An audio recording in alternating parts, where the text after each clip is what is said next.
감사와 기쁨의 찬송을 드려라 하는 제목으로 말씀을 드리겠습니다.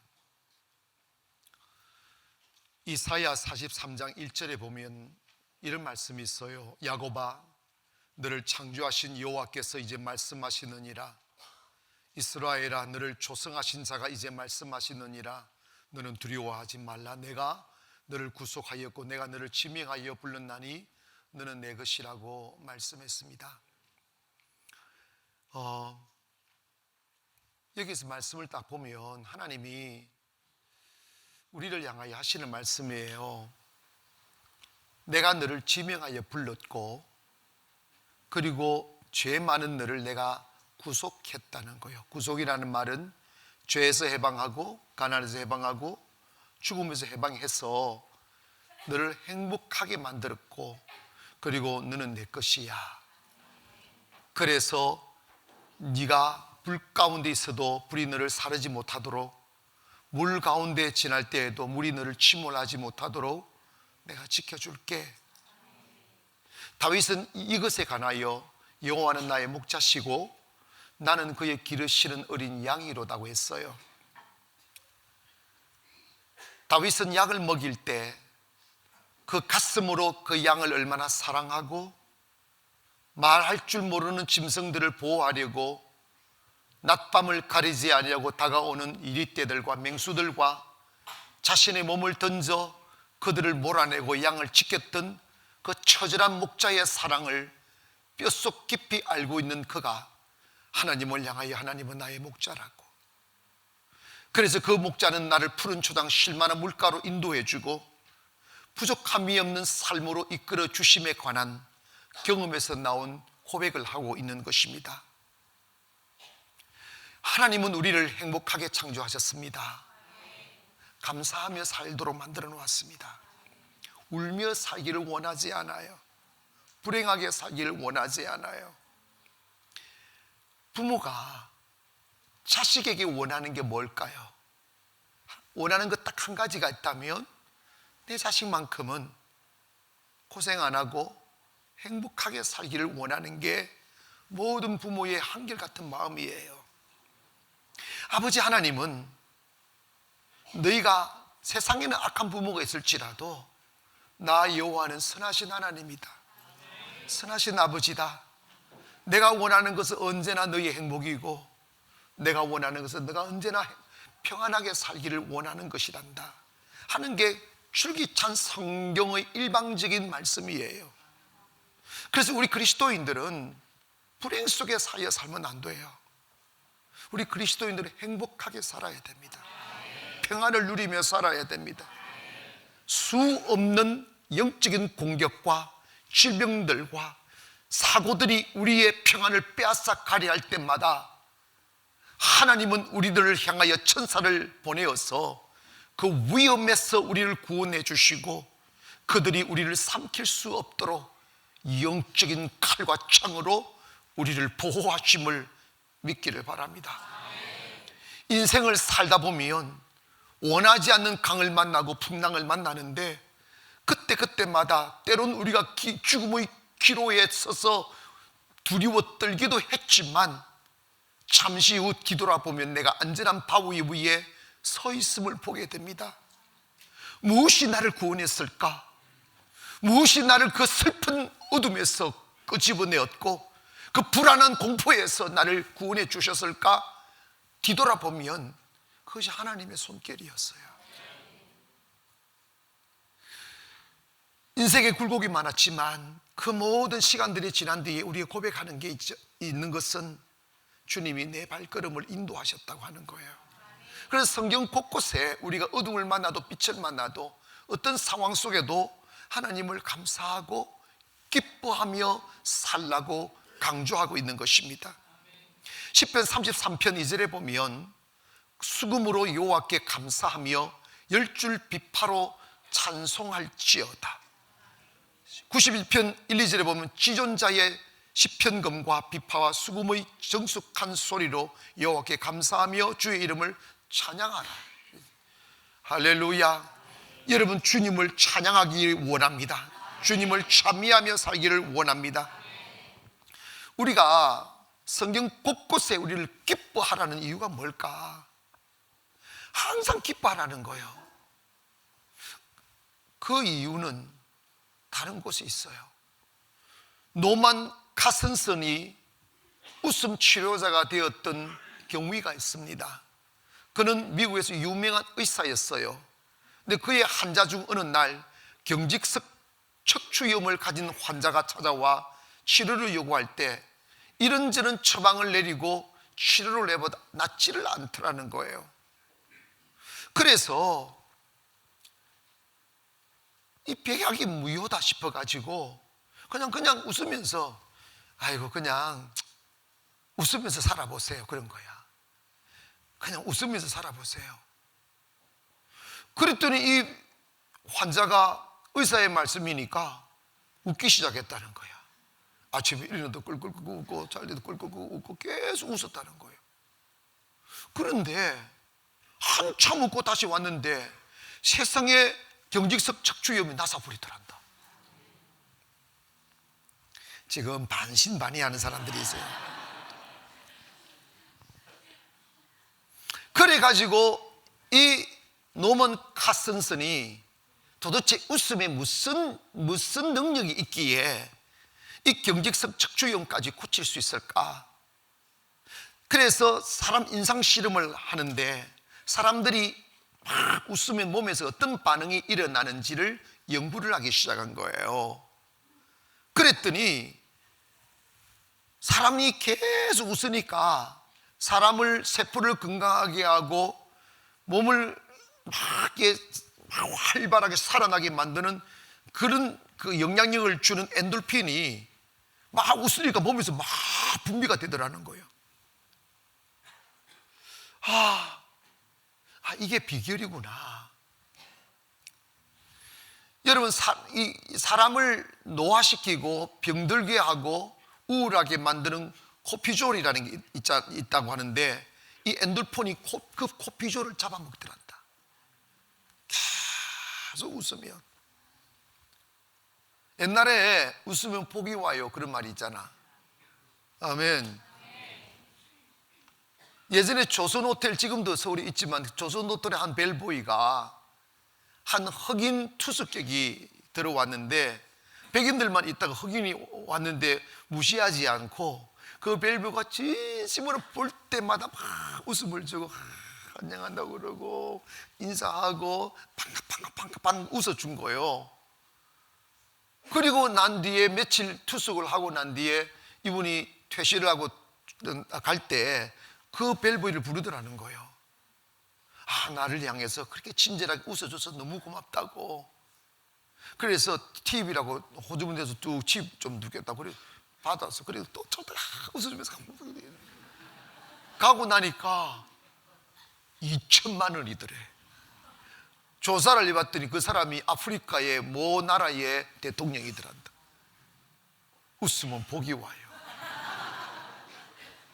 그래서 여러분 시편 4편 7절에 보니까 주께서 내 마음에 두신 기쁨은 그들의 곡식과 새 포도주와 풍성할 때보다 더하나이다. 주님이 우리에게 주시는 것은 기쁨을 주시기를 원하는 거예요. 기뻐하며 살아야 됩니다. 즐거워하며 살아야 된다고 하는 거죠. 그래서 오늘 우리 그리스도인은 첫 번째로 항상 즐거운 마음으로 사는 것이 하나님의 뜻이라는 거예요. 따라합시다. 즐겁게 사는 것이 하나님의 뜻입니다. 잠언 17장 22절에 보면 마음의 즐거움은 양약 같아도 뭐라고 그랬어요? 심령의 근심은 뭐라고 그랬어요? 살은 빼도 되는데 뼈를 마르게 하면 안 돼. 아멘.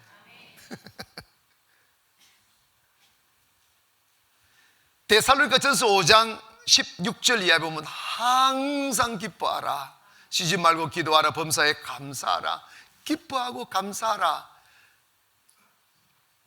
이것이 그리스도 예수 안에 너희를 향하신 뭐라고 그랬어요? 하나님의 뜻이라고 그랬어요. 빌립보서 4장 4절에 보면 주 안에서 항상 기뻐하라. 뭐라고 그랬어요? 좋은 말 할 때 기뻐하라 그 말이에요. 아멘. 성경은 곳곳에 우리 보고 기뻐하며 살라고 권면하고 있어요.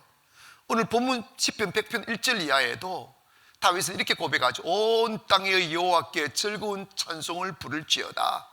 기쁨으로 여호와를 섬기며 노래하면서 그의 앞에 나아갈지어다. 여호와가 우리 하나님이신 줄 너희는 알지어다. 그는 우리를 지으시니요 우리는 그의 것이니 그의 백성이요 그의 기르시는 어린 양이로다.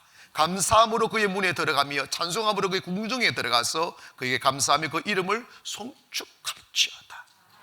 온 천지가 기뻐하고 찬송하고 노래하라는 거예요.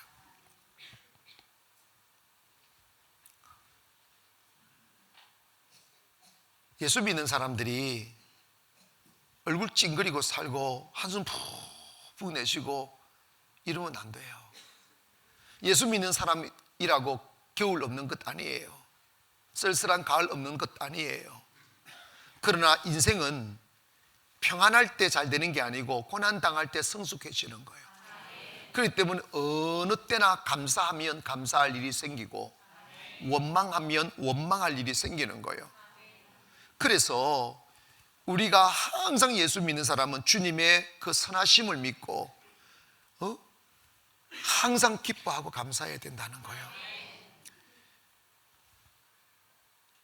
계속 임상실험을 봤더니요, 사람이 하루에 15초만 웃어도 이틀을 더 산대. 그러니까 살고 싶지 않으면 웃지 마세요. 나 살고 싶다 그러면 계속 웃으세요. 아멘 합시다. 계속 웃으세요. 목사님, 웃을 날이 있어야 웃죠. 그래서 웃음이 없는 거야. 성경에 비가 와도 웃으라는 거예요. 애인 떠나가도 웃으라는 거예요. 아니, 잘 갔다 굿바이, 새 사람 생긴다 그러면 되잖아. 캘리포니아에 있는 로만린다 대학에서 웃음과 면역 체계에 대한 연구를 했다는 거예요. 그런데 이 사람이 많이 웃다 보니까 그 체내에서 병균을 막아주는 항체인 인터페롤 감마가 나오더라고요. 그 인터페롤 감마는 사람을 건강하게 만들고 민역성을 강화시켜주는 이 호르몬이라는 거예요. 그래서 사람을 계속 웃고 감사하는 게 사람이 건강하게 살아가는 비결이구나 하는 걸 알게 됐는데, 통증도 감소되더라는 거예요. 예전에요, 신하들 중에 박장대소 신하를 두었다는 거예요. 임금님이. 그래가지고 궁궐에서 아침에 일어나면 박수를 치면서 카카카카 웃고 막 웃고 막 미친놈처럼 돌아다니게 한다는 거예요.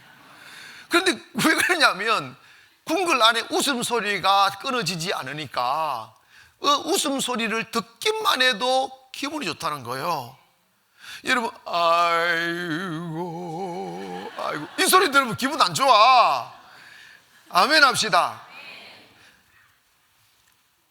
분명히 웃으면 인터페롤 감마 호르몬이 나온다고 그래서 면역체계를 강화시켜 해주는 엔돌핀이 생긴다고 그랬어요. 그래도 안 웃는 사람은 코피졸이 생길지어다. 자꾸 웃으면 건강해져요. 따라합시다. 웃으면 건강해진다. 몸의 근육의 650개 중에 웃으면 231개가 움직이고, 사람이 딱 웃으면 이 사람이 근육이 자꾸 움직여야 세포가 살아나고, 그래, 침을 맞아도 세포가 살아나. 침을 왜냐면 푹 주셔가지고 근육 움직이게 만들거든. 배에다가 침을 놔쌌고 말이야. 왜, 난 맞아봤어. 배에다 왜 넣느냐 그랬더니 이게 살보다 이 지방세포가 잘 안 움직인대. 그래가지고 배에다가 침을 꽂아 전기를 꽂아가 지직지직 하면서 지방을 깨워가지고 태운대.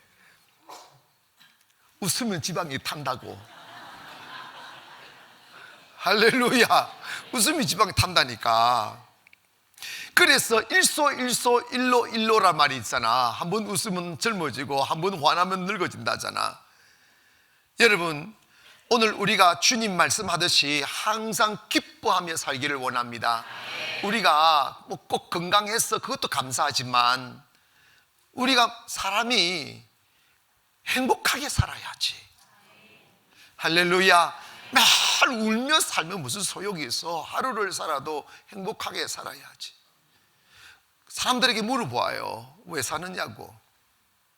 행복하기 위해서 산대요. 그럼 행복하십니까? 물어보면 언젠가는 그렇게 되겠죠. 그래, 나이가 70이야 언제 행복해지겠어? 근데 이러면 다는 큰데 웃으면 행복해집니다. 아멘 합니다. 근데요, 우리나라 사람들은 뭔가 그렇게 왜 그렇게 진지하게 사는지 모르겠어요. 너무 진지하게 살지 마세요. 손님 모르는 사람 만나도 쌩긋 웃어요. 우리 그 처갓집 하여튼 어떻게 되는데 하여튼 친척 물이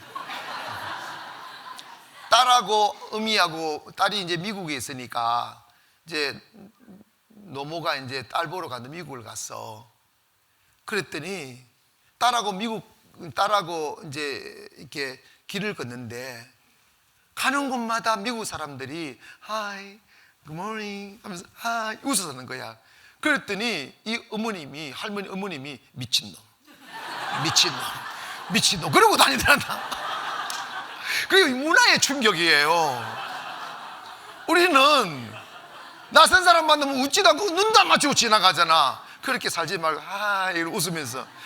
여러분, 교회도 그런다. 여러분, 교회는 주님 앞에 나왔잖아. 사랑받고 싶어 나왔고 위로받고 싶어 나왔고. 그런데 처음 오면 미친놈 이러면 교회 오겠어? 그냥 다 웃어주고 환영합니다, 어서 오십시오, 잘 오셨습니다 이래야지. 그러면 안 돼. 어떤 분이 우리 교회에 오셔서 등록하면서 목사님, 가나안 교회는 좀 이상하다고. 왜요? 그랬더니 다른 교회 가면 사람들이 웃지를 않는데 여기 오면 다 웃더래. 그런데 아주 부족해요. 여러분, 정신병자처럼 웃어야 암에 안 걸립니다. 여러분, 암센터 원장이 저한테 그런 이야기 하더라고요. 목사님, 왜요? 그랬더니 자기가 암을 연구하는데 절대로 암이 안 걸리는 유형의 사람이 있대. 목사도 암에 걸리고 박사도 암에 걸리고 의사도 암에 걸리고 대통령도 암에 걸리는데 또라이는 암에 안 걸리는 거야. 계속 웃고 다니니까 암이 안 걸린단다. 아멘 합시다. 오늘 여러분, 암이 안 걸리기를 원하시면 아멘 합시다. 웃어야 돼. 아멘. 자꾸 하나님은 우리가 행복하게 살기를 원하는 거예요. 그게 하나님의 기쁨이에요. 왜 하나님이 십자가 지셔서 우리의 죄를 다 도말해 주셨는데, 죄가 불행이니까, 죄가 슬픔이니까 그걸 대신 감당해 주신 거예요. 감당해 주신 거예요. 여러분, 정말 그렇습니다. 하나님은 우리가 행복하게 살기를 원합니다. 기억하세요. 내가 분노하면 분노할 일이 생기고, 내가 감사하면 감사할 일이 생기고, 슬퍼하면 슬퍼할 일이 생기고, 기뻐하면 기뻐할 일이 생겨요. 그게 먼저 가야 돼요. 제가 이번 주에 우리 성도가 아니고 저 안양에서 오는 한 자매가 딸을 데리고 교회를 와요. 50일 이렇게 매일 오는데, 웃자다가 계단에서 내가 좀 일찍 와서 계단에서 마주치게 됐어요. 그래서 잠시 내가 그 계단에서 이야기를 했어요. 어디서 왔냐고. 안양에서 왔다고. 부모님은 교회 다녀. 어머님도 목사님인데 조그마한 기도원 한다고. 근데 그분이 우리 목회자 세미나 때 어머님이 왔다고 이제 그러는데, 그 신랑은 뭐예요? 그랬더니 일찍 결혼해가지고 이혼했다는 거예요. 그 딸 하나 데리고 맨날 오는 거예요. 그래서 내가 그냥 이야기하는 탁 느껴져가, 어머님도 이혼했죠? 그랬더니 어떻게 하세요? 그래. 다 담는다고. 좀 슬픈 이야기인데 슬프게 듣지 마세요. 그냥 기쁘게 들으세요. 이거 있잖아. 참 이상해요. 어머님의 삶을 딸이 닮아요. 아버지의 삶을 아들이 닮아요. 그게 무서운 DNA예요. 아버지가 행복하게 살면 아들도 행복하게 살고, 아버지가 불행하게 살면 아들도 그렇게 돼요. 그래서 믿음의 비밀이 뭐냐면, 죄에 쌓여 불행하게 사는 아브라함의 가문에 하나님은 그 희망의 가정을 세우기 위해 아브라함을 갈대 우르 땅에 떠나 나오게 만들고, 그 가문의 저주를 끊어버리고, 네가 예수 믿으면 행복해질 수 있어, 만민의 축복의 요람이 될 수 있어, 그 희망을 보여주는 게 성경이고 기독교입니다. 설령 우리가 불행한 가문에서 가난하게 힘들게 살아왔을지라도 예수 믿으면 그 고통에서 끊어져야 돼요. 뭐부터 시작해야 되느냐면 감사부터 해야 됩니다. 하나님 감사합니다. 하나님 감사합니다. 그리고 기뻐해야 됩니다. 저는 40이 갓 되기 전에 우울증에 빠진 적이 있어요. 너무 개척이 너무 힘들고 하다 보니까 태양이 싫었어요. 그런 게 있더라고요. 그러니까 이게 우울증에 빠지면 잠을 깊이 못 자요. 그때 뭐 잠을 잤는데 아침에 일어나지 않아요. 몸이 너무 무거운 거예요. 새벽 기도는 지옥 같고, 아시겠어요? 새벽 기도가 지옥 같은 사람, 우울증 정세가 있는 사람들이야. 그래가지고 이런 적이 있어요. 우리 집사람이 보다가 답답하니까, 해가 중천에 뜨는데 내가 누워있으니까 커튼을 확 쳐버리는 거야. 그때 내가 막 화를 냈어. 왜 커튼 치느냐고. 어둠이 좋았어. 빛이 싫었어. 희망이 없으니까. 참 슬펐습니다. 살고 싶지 않았어요. 그런데 어느 날 무너져가는, 쓰러져가는 제게 주의 성령님이 다가오셔서 위로하시고 기름 부으신 뒤에 나타난 현상이 뭐냐면, 아침이 너무 기다려지는 거예요. 태양이 너무 아름다운 거예요. 그 아침의 공기와 환하게 떠오르는 태양이 희망으로 느껴지는 거예요. 누군가 아무도 그렇게 말하지 않았는데도 성령님이 제 마음속에 이런 말씀하시는 거예요. 저 태양은 너를 위한 기회야. 세상은 결코 어둡지만 않아. 나와 함께 걸어가면 세상 모든 것이 다 너를 위하여 예비되어진 것이야. 그 생각 하나 바뀌었어요. 현실은 그대로인데 그 생각 하나 바뀌니까 내 안에 힘이 일어나고 기도하게 되고 벌떡 일어나게 되고 살아나게 되는 거예요. 사랑하는 여러분, 불행은 스스로 만드는 거예요. 비바람이 몰아친다 해도 두렵지 않아요. 그것을 통하여 하나님의 축복을 받는 거예요. 사람은 모진 세월을 경험해 봐야 돼요.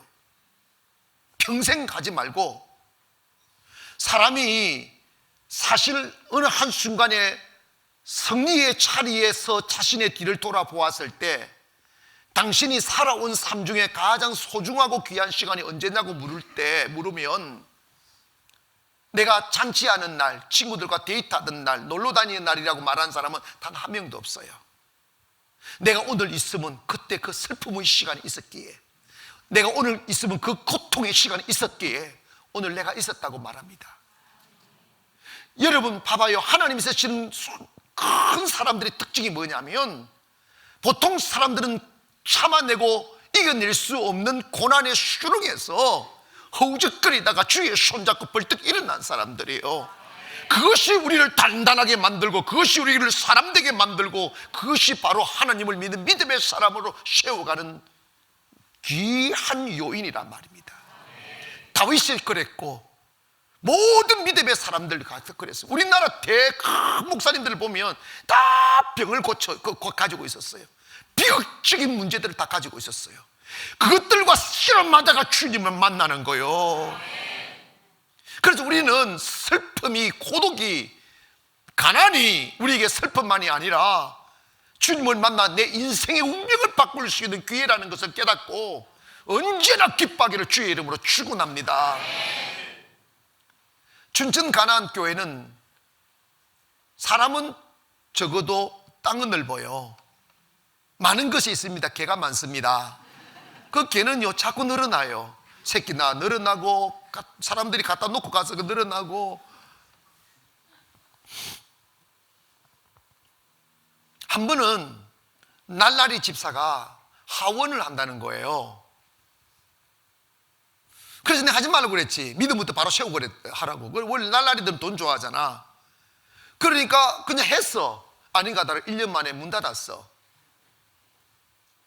그래가지고 그 화원에 있는 꽃나무들 그걸 버릴 수도 없고 하니까, 목사님 교회에다 갖다 놓으면 되겠냐고 그랬더니, 좀 마음은 좀 그래도 뭐 줄 수 있는, 그럼 교회 갖다 놔라고 그랬지.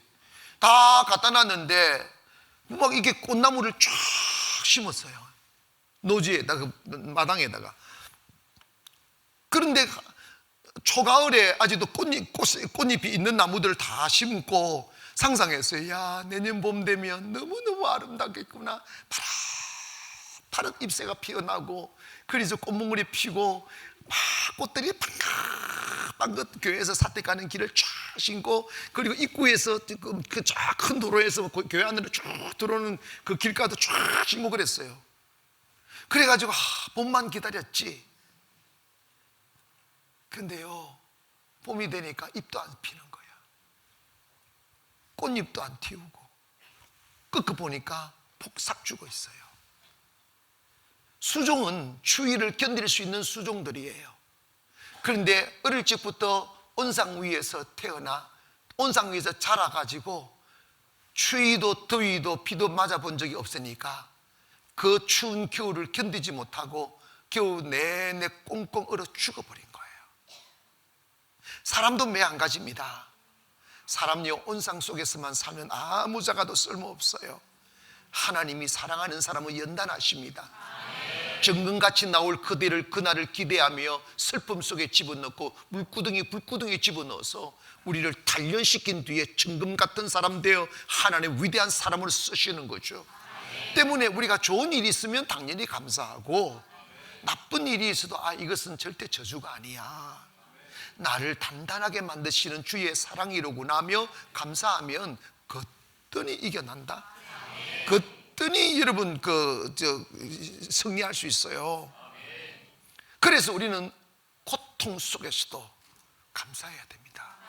한번 따라 합시다. 고통 속에서도 감사하자. 아멘.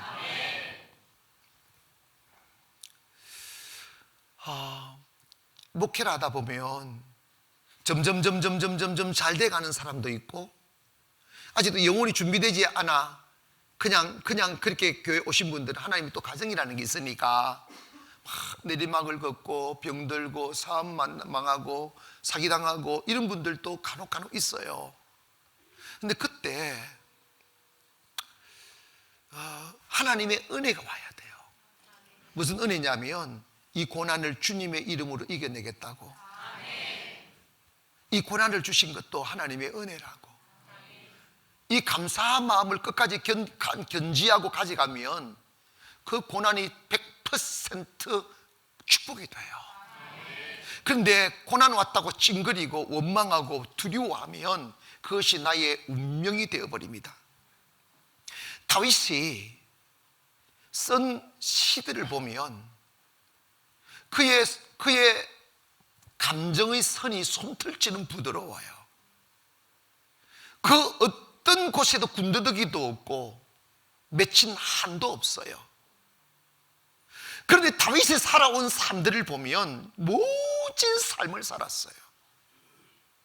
거의 어릴 적에는 맹수들과 야생에서 비와 이슬을 맞으며 맹수들과 싸우며 치열한 삶을 살았고, 그가 사울왕에게 곁에 갔을 때는 수 없는 세월을 죽음 앞에 섰다고, 두려움 앞에 서고, 얼마나 많은 억울함을 당하고 죽음을 피할 수 없는 동안에 던지처럼 두려워 떨었던 시간들도 많이 있었는데, 어떻게 그 모진 세월을 다 산 그 다윗이 그렇게 아름다운 감정의 선으로 시들을 썼을까?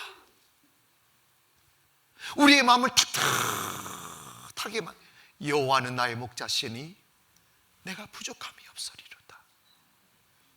제가 나를 푸른 풀밭에 누이시며 쉴만한 물가로 인도하시는도다. 이러한 그의 고백을 들어보면 풍랑과 환란 속에 살아가는 우리들에게 말없는 위로가 되게 되는 이유가 뭐냐면, 그 다윗은 모든 고통을 주를 믿는 믿음으로 이겨냈기 때문이에요. 고통을 믿음으로 이겨내면 축복이 되고, 고통을 고통으로 원망해버리면 저주가 되는 거예요. 우리가 언제 하나님을 만납니까? 아름다운 옷을 입고 파티를 즐길 때 하나님을 만날 수 없어요. 사랑하는 사람과 손잡고 데이트할 때는 하나님을 절대 만날 수가 없어요. 하나님은 그 사랑하는 이가 나를 떠날 때 만나는 거야. 아멘 합시다. 고통 가운데 주님을 만나는 거예요. 이 세상 아무도 나를 위로할 리 없는 그 깊은 슬픔에 쌓여 끝나지 않을 법한 두려움에서 허우적거리다가 주님 만나는 거예요. 주님을 만나면 내게 없던 새로운 삶의 에너지가 들어오고 희망이 보이고 감사하는 마음이 확 끌어오르는 거예요. 나도 이제 희망이 있구나. 나도 이제 일어설 수 있겠구나. 하나님께서 나에게 새로운 삶의 기회를 주시는구나 하는 그 마음이 들어오는 거예요. 사람이 고독을 달래려고 쾌락을 삽니다. 외로움을 달래려고 세상의 친구를 사귀고, 두려움을 달래려고 돈에 집착합니다. 그런데 여러분, 그거 안 됩니다. 분명히 기억하세요. 인생을 무너지는 사람들의 특징이 자신의 마음의 공고함과 행복에 대한 갈증을 사람과 쾌락과 돈으로 채우려 하면 그 인생은 100% 무너지게 되어져 있어요. 영혼도 파괴되고, 삶도 파괴되고, 사업도 망하게 되고, 가정도 무너지게 되어져 있어요. 사람이 행복하려면 쾌락을 사스가 아니라 주님을 만나면 행복합니다. 믿음을 가지면. 솔로몬은 그 모든 가슴에 느껴지는 고독과 외로움을 달래기 위하여 세상 사람이면 할 수 있는 모든 것을 다 쌓아봤어요. 그런데 그가 인생을 산 뒤에 그의 삶의 석양에 서서 고백한 게 전도서 1장입니다. 그 전도서 1장에 보면 다윗의 아들 예루살렘 왕 전도자의 말씀이라, 전도자가 이르되 헛되고 헛되며 헛되고 헛되니 모든 것이 헛되도다. 해 아래에서 수고하는 모든 수고가 사람에게 무엇이 유익한가? 한 세대가 가고 한 세대가 오되 땅은 영원히 있도다. 해는 뜨고 해는 지되 그 떴던 곳으로 빨리 돌아가고, 바람은 남으로 불다가 북으로 돌아가며 이리 돌며 저리 돌아 바람은 그 불던 곳으로 돌아가고, 모든 강물은 다 바다로 흐르되 바다를 채우지 못하며, 강물은 어느 곳으로 흐르든지 그리 연하여 흐르느니라. 눈은 보아도 족함이 없고 귀는 들어도 가득 차지 아니하도다. 모든 만물이 피곤하다 하는 것을 사람이 말로 다 할 수 없도다. 이것이 세상 다 모든 것을 가진 자의 고독한 고백이에요. 누가복음 15장에 탕자가 소개되죠. 그는 아버지의 재산을 가지고 세상으로 나가 쾌락을 샀지만, 그의 말로는 돼지 우리에 들어가 쥐염염매를 먹으며 처참한 마지막을 보는 그것이 탕자의 이야기입니다. 여러분, 사람은 외로움이 있어요. 고독이 있어요. 밥을 많이 먹어도 만족이 없어요. 한때 저 여인과 저 남자와 결혼하면 나 행복할 것 같아서 부모 반대 무릅쓰고 결혼합니다. 일주일이면 후회합니다. 다른 사람하고 결혼해도 그가 찾는 것은 없어요. 잘 들으세요. 우리 영혼이 구하는 것은 세상은 없어요. 하나님을 만나면 있습니다. 진정한 평안이 주님 안에 있음을 믿어야 돼요. 어디에 평안이 있어요? 두 청년이 길을 걸었습니다. 그때 곰이 한 마리 나타났어요. 한 청년은 막 달려가 나무 위로 올라갔더니 곰이 와 쫓아도 나무 밑에서 쭉 쳐다보고 있고, 한 청년은 옆에 보니 굴이 하나 있어가 굴 속으로 들어갔어요. 그래서 나무 위에서 팔을 부들부들 들고 있는 친구가 보니까 이 곰이 왔다가 갔다가 이런 거, 이 청년이 굴에 갔다가 뛰어나오고 또 막 곰이 쫓아내 또 굴 속으로 들어가고 또 뛰어나오고 쫓아가고 이러니까 나무 위에 있는 청년이, 야, 니 왜 자꾸 왔다 갔다 하느냐고. 야, 굴에 갔더니 굴에도 곰이 있다. 그래요. 피할 곳이 없는 거예요. 어디가 만족이 있겠어요? 어디에 평안이 있겠어요? 응? 여러분, 남자들이요, 나 좋은 여자 만나 행복하게 살게. 좋은 여자 없어. 찔레꽃이에요. 백마 탄 남자 없다니까. 주님 만나 감사하면 찔레꽃도 향기로운 꽃이 되고, 주님 만나 감사하면 도둑놈도 멋있는 남자 되는 거야. 세상은 만들어가는 거예요. 사랑하는 성도 여러분, 우리 조금 슬픔이 있어도 울지 말고 감사하세요. 하나님이 내 믿음 없음을 보시고 나를 단련하시는 거구나. 조금 전 이부 예배에 한 여자분이 등록을 했어요. 교회 처음이십니까? 그랬더니 아니요, 젊었을 때 같이 온 분들이 한 이야기가 한때는 주일학교 교사까지 했대. 그래가지고, 그런데 그는 뭐 잘 살았어요. 횟집도 하고 뭐 한다고 그래. 돈 많이 벌었어요. 근데 깡그리 망해왔대요. 깡그리 망했대요. 그러니까 막 예수 믿던 사람이 뭐 이렇게 점도 치고 뭐 귀신집에도 가고 없다니까. 망했으니까 오지. 망했으니까 오지. 그래서 나중에요, 하나님 날 이렇게 만져주셔서 감사합니다. 그 슬픔을 주셔서 감사합니다. 그 고통을 주셔서 감사합니다. 그날이 온다고. 그래서 여러분, 고통당할 때 원망하지 마세요. 하나님이 나를 부르시는 곳이구나. 하나님이 나를 주의 품으로 인도하시는 거구나.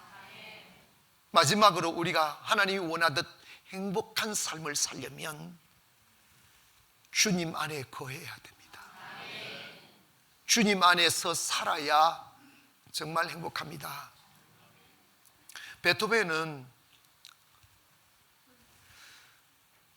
32살에 유서를 썼답니다. 시각을 잃어버리고 살아갈 수 없게 되었을 때 희망 없는 세상을 어떻게 살까 싶어 유서를 써놓고 매일 죽음을 기다리며 살았습니다. 그 깊은 어둠의 고독 속에 시달리다가 그는 주님을 만났어요. 눈은 보이지 않지만 영혼으로 느끼는 그 밝은 빛을 느끼기 시작합니다. 자유로이 세상을 다닐 수 없지만 영혼의 자유를 느끼기 시작하고, 주님의 기름 부으심, 성령의 임재를 느끼게 되면 우리가 제일 먼저 찾아오는 게 이런 거예요. 소리 낼 수 없는 평안, 울 수 없는 평안, 몸도 꼼짝할 수 없는 평안, 조금이라도 내가 움직이거나 말하면 떠나갈까 봐 두려워 일생에 단 한 번 느껴보는 그 깊은 평안에 젖어 소리 없는 눈물로 가슴을 적시는 그 환희가 주님을 만나는 자에게 오는 거예요. 그래서 베토벤 교향곡 심포니 그 9번이 환희라는 곡이에요. 그래서 그 곡을 작곡해서 세상에 기쁨을 주게 된 거지. 사랑하는 여러분, 오늘 우리에게 필요한 것은 세상의 재물이나 또 다른 사람이나 쾌락이 아니에요. 오늘 우리가 진정 행복하게 살고 평안하게 살고 근심 없는 잠을 잘 수 있으려면 우리 가슴에 세상을 향한 갈증을 몰아내고 주님을 우리 안에 모셔야 돼요. 교회에 오셔도 얼굴에 웃음이 없는 분 계시고, 교회에 오셔도 평안이 없는 분 계십니다. 그 이유는 교회에 오셔도 가슴을 열지 않았기에, 주님을 내 안에 주인으로 모시지 않았기에 그 평안을 모르기 때문입니다. 시편 33편 1절에 보면 너희 의인들아 여호와를 즐거워하라, 찬송은 정직한 자의 마땅히 할 바라고 그랬어요. 그리고 64편 10절에 보면 의인은 여호와를 인하여 즐거워하며 그에게 피하리니 마음이 정직한 자는 다 자랑하리로다.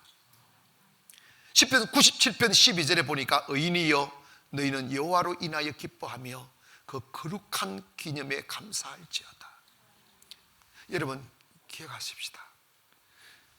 주님으로 인하여 기뻐하려면 주님 안에 거해야 됩니다. 제가 세상을 얻기 위하여 목회한 적 많아요. 그걸 잡으려고 뭔지는 몰라요. 막 달려가요. 평안이 없어요. 그리고 잡히질 않아요. 현대에 수없는 사람들이 50이면 행복해질 줄 알아. 50이라는 그 나이 되도록 그 슬픔을 참고 그 고통을 참고 그 외로움을 참아가며 이를 악물고 열심히 달려가 보면 50이 되었는데 행복이 저 산 넘어 있잖아요. 60이 되면 행복할까? 해서 또다시 더 있는 힘 다 모아 최선을 다하여 달려가 60의 언덕 위에 올라가면 또다시 쓸쓸함이 내 가슴을 채웁니다. 내가 아주 경륜이 모자라서 그런가? 내가 땀을 덜 흘려서 그런가 싶어. 70이 되면 행복할까 싶어.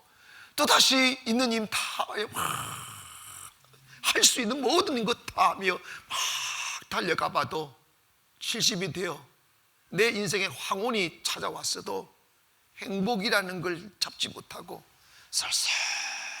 쓸쓸하게 인생의 말년을 맞이하는 수없는 분들이 우리 주변에 널려 있고 우리도 그럴 수 있는 가능성이 없다고 말할 수는 없지 않습니까? 기억해야 됩니다. 여러분이 잡는 행복은 세상에 없어요. 재물이 없다고요. 사람에게 없다고요. 할렐루야. 저는 그 날을 기억해요. 저도 30대는 정말 행복하게 한번 살아보려고 별짓 다 해봤어요. 세계 가장 아름다운 도시에 가서 살면 행복할까 싶어서 거의 다 돌아다녀 봤어요. 한 번은 시드니 그 오페라 하우스 건너편으로 가서 그 시드니 그 아름다운 항구를 봤어요. 너무 아름다운 거예요. 그 조명이 그 행룡색색 조명이 수놓으며 그리고 이렇게 막 도로가에서 이 불빛 비추며 가는 차들과 어울려서 너무너무 아름답게 보이는 거예요. 그 오페라 하우스도 물 위에 떠 있는 배처럼 이렇게 너무 아름다운 거예요. 그래서 그 건너편에서 노래를 한 불렀지. 잔잔한 바다 위로 저 배는 떠나가고 있어요. 그거 쭉 부르고 제가 다음날 아침 일찍 일어나 내 눈에 보였던 그 아름다운 그 오페라 하우스 주변이 어떠했던가, 그 밤은 얼마나 아름다웠던가 알아보기 위해서 이른 새벽 택시를 타고 그곳으로 가봤어요. 가봤더니 충격적인 현상이 벌어지는 거예요. 거기 있어 마약을 한 사람들이, 마약 주사들이 널려있고 술 먹고 구토한 어물들이 널려있고 쓰레기 뜸이더라고요. 그래서 내가 그 현장을 보고 세상이 조명으로 만드는 아름다운 가짜구나, 평안이 없구나, 불행하구나 하는 걸 깨달았어요. 사랑하는 여러분, 우리 단 하루를 살아도 행복하게 살아야 됩니다. 평안하게 살아야 됩니다. 근심의 찬을 덜 키우지 않아야 돼요. 그러려면 주님이 요한복음 15장에서 이런 권면을 합니다. 너는 내 사랑 안에 거해라. 네가 내 사랑 안에 거하면 열매를 많이 맺을 거야. 행복해질 거야. 평안해질 거야. 사람의 마음이 병들고 희망 없는 세월들을 오래 살다 보면 몸도 망가져요. 그런데 주님 만나 내 마음이 치유가 되고 마음이 살아나고 회복이 되면 몸도 건강해져요. 행복한 삶이 온다고요. 오늘 사랑하는 성도 여러분, 그리스도인들은 주님의 명령 따라 감사하며 살고 찬송하며 살고 행복하게 사는 것이 하나님의 뜻입니다. 그 어떤 상황 속에서도 울 필요가 없어요. 왜냐? 하나님을 사랑하는 자, 곧 그 뜻대로 부르심을 입은 자들에게는 모든 것이 합력하여 선을 이룬다고 하셨으니 하나님의 선은 언제나 아름답습니다. 현대인들에게, 그리고 대한민국은 정말 너무 빨리 초스피드 성장을 하여 상상할 수 없는 현실을 우리가 보고 있어요. 70년대 수많은 지도자들, 우리도 집집마다 텔레비전 하나 있을 거라고. 아이고, 우리 동네요 처음으로 텔레비전 하나, 흑백 텔레비전을 하나 들어왔어요. 온 동네 사람들이 모여가지고 쳐다보고 있었어요. 왜 아무 반응이 없어요? 그런데 요즘에는요 텔레비전 막 집집마다 몇 대가 있어요. 그리고 좀 있다가 우리 형이 처음으로 자가용을 타고 우리 동네로 왔어. 동네 사람들이 다 나왔어. 우리 얄궂은 자가용 한 개 폼 잡는데, 아이고, 그래가지고 애들이요 붕붕붕붕 하면 시커먼 게 붕붕붕붕 난다고, 그 디젤 차. 그러면요 애들이 그 매연 냄새가 좋아가지고 맞고 돌아다니는 그런 우리들이었다니까. 요즘 뭐 저감저시 뭐. 그런데 여러분 봐봐요, 이제 다 직접 여러분 다 한 사람 한 개 차 타고 가죠. 저 넓은 주차장에 지금 차 댈 데가 없어가지고 뺑뺑이 돌다가 오신 분들 얼마나 많아. 그런데 행복합니까? 할 말이 없죠. 대한민국이요 우울증 공화국이라고 하잖아. 나는 깜짝 놀래요. 초등학교 아이들을 데리고 온다고, 그 자매도 그 딸을 데리고 와서 우울증에 걸려 있어. 이건 뭘 의미하느냐? 고급스러운 환경이 행복을 주지 못한다는 거야. 기름진 빵이 환경을 못 준다는 거야. 아멘 합시다. 차가, 텔레비전이 아니에요. 행복 못 줘요. 제가 특이한 것은 가나안 교회만 오면 행복해진다는 거예요. 아멘 안 한 것들은 우울증이 걸릴지어다. 아니에요. 다 나아요. 희한해. 다 나아요. 왜냐? 주님 만나면 행복해져요. 정신이 건강해진다니까. 진정한 평안은 소유에 있지 않아요. 주님 만나면 오는 거예요. 주님이 우리에게 말씀하십니다. 너 행복하기를 살기를 원하느냐? 너 기뻐하며 살기를 원하느냐? 내 사랑 안에 거해라. 네가 내 사랑 안에 가면 평안해질 거야. 우리가 오늘 이 자리에 오셔서 예배하는 이 시간, 그리고 주님의 말씀을 듣고 있는 이 시간, 행복임을 믿기를 바랍니다. 이제부로는 여러분의 마음속에 그 어둠도 담아두지 말고 외로움도 담아두지 말고 툴툴툴툴 털어버리고 감사하며 삽시다. 기뻐하며 삽시다. 예배하며 삽시다. 그래서 난 행복하다고, 나는 행복하다고 노래하며 여러분의 가정을 밝은 가정, 사업장을 밝은 사업장 만드셔서 이 세상이 저와 여러분으로 인하여 행복해지기를 바라고 더 환해지기를 바라서 이 말씀을 드렸습니다. 기도하겠습니다. 거룩하신 아버지,